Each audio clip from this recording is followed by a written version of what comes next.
والذین کذبوا بآیاتنا صم وبکم فی الظلمات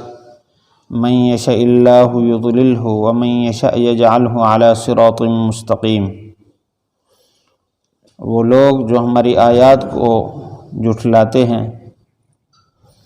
بہرے ہیں اور گونگے ہیں، اندھیروں میں ہیں، جس کو اللہ تعالیٰ چاہے گمراہ کر دے، جس کو چاہے اس کو سیدھے راستے پر لا کھڑا کرے۔ پچھلی آیت میں اللہ تعالیٰ نے یہ بات فرمائی کہ زمین و آسمان میں کروڑوں اللہ تعالیٰ کی قدرت کی نشانیاں ہیں جو اللہ تعالیٰ کی وحدانیت پر دلالت کرتی ہیں کہ ساری کائنات کو بنانے والا ایک ہے۔ کتنے زمین پر چلنے والے جانور ہیں، ان کا نظام، ان کا معاش، ان کی معاشرت، ان کے قانون اور اصول پر غور کریں۔ کتنے پرندے ایسے ہیں کہ جن کے قوانین اور اصول اور ضابطے اور بولیاں، انداز زندگی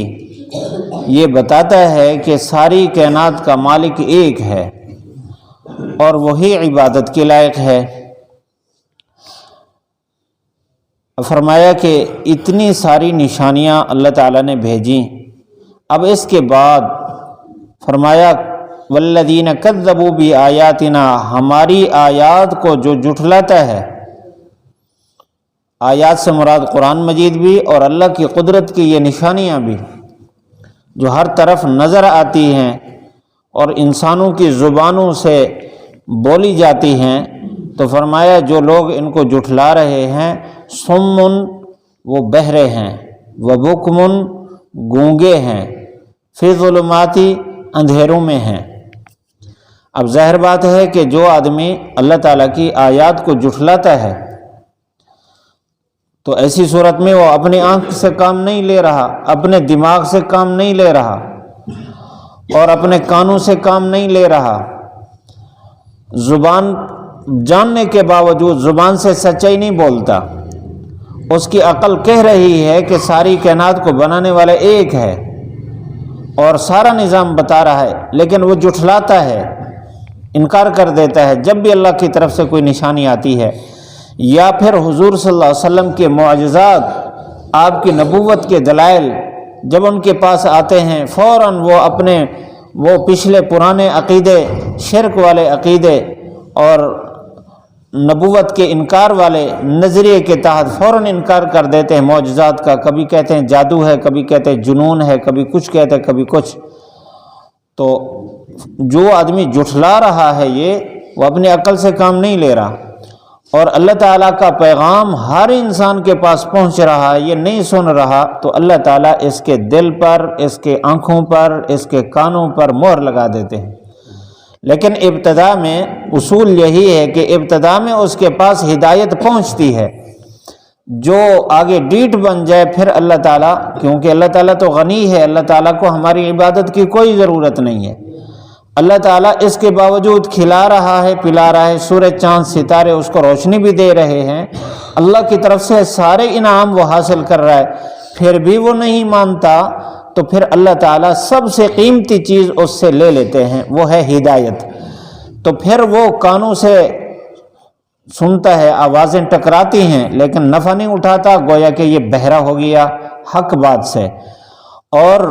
اس کے دل و دماغ میں اس طرح کے خیالات ہیں اللہ تعالیٰ کی قدرت کے، لیکن بولتا نہیں ہے سچ، گویا یہ سچ بولنے سے گونگا ہو گیا۔ فی ظلمات یہ اندھیروں میں ہے۔ مفسرین فرماتے ہیں ظلمات جمع کا صیغہ بولا ہے کیونکہ توحید کی ایک روشنی، دین اسلام ایک ہے، اور اس کی روشنی ایسی ہے جیسے سورج کی روشنی، اور جو ایمان کے علاوہ جو راستے ہیں وہ سارے کے سارے گمراہی کے راستے ہیں، اور ہر گمراہی ضلالت ہے، ہر گمراہی ظلمت ہے، اندھیرا ہے۔ تو جو آدمی صحیح راستے سے ہٹا ہے وہ کسی ایک برے راستے پر نہیں ہوتا، وہ سارے برے راستے اختیار کر لیتا ہے، زبان سے بھی غلط بولتا ہے، آنکھ بھی غلط استعمال کرتا ہے، کان بھی غلط استعمال کرتا ہے، دل میں اس کے اللہ کا غیر ہوتا ہے، حلال حرام کی بھی پرواہ نہیں کرتا، وہ دوسروں کے حقوق کا خیال نہیں کرتا، وہ ساری زیادتیاں کرتا ہے۔ اس لیے فرمایا کہ جو ہماری آیات کا انکار کرتا ہے وہ ایک اندھیرے میں نہیں ہے، کئی اندھیروں میں ہے۔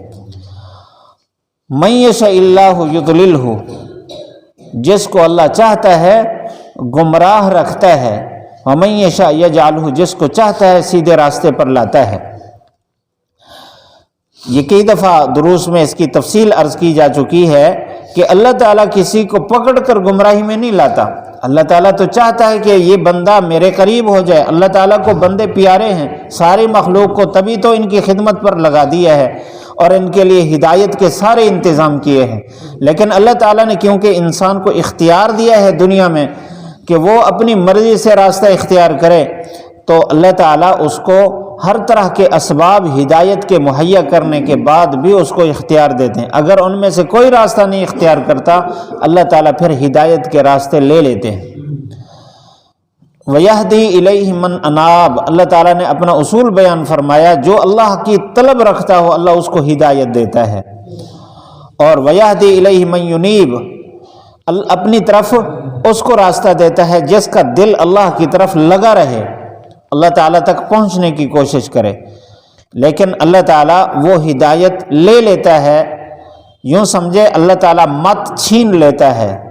تو اس کے بعد وہ گمراہی میں چلتا رہتا ہے، اللہ تعالیٰ کو اس کی کوئی پرواہ نہیں۔ وَمَن یشاء یجعلہ، اللہ جس کو چاہتا ہے سیدھے راستے پر لگاتا ہے۔ ہدایت کے فیصلے اللہ تعالیٰ کی طرف سے آ رہے ہیں، جو ہدایت کو چاہتا ہے اللہ بھی اس کی ہدایت کو چاہتا ہے۔ اللہ کے نبی صلی اللہ علیہ وسلم کے وصیت مشہور ہے، اسی سورت کے آخری رکوع میں اللہ تعالیٰ نے حضور صلی اللہ علیہ وسلم کے وصایا بیان فرما کر فرمایا، آپ ان سے یہ فرما دیجئے، ان ھذا صراطی مستقیما فاتبعوہ، یہ ہے میرا راستہ، اسی کی اتباع کرو، ولا تتبعوا السبل فتفرق بکم عن سبیلی، دوسرے راستوں کو اختیار نہ کرنا ورنہ اس راستے سے بھٹک جاؤ گے۔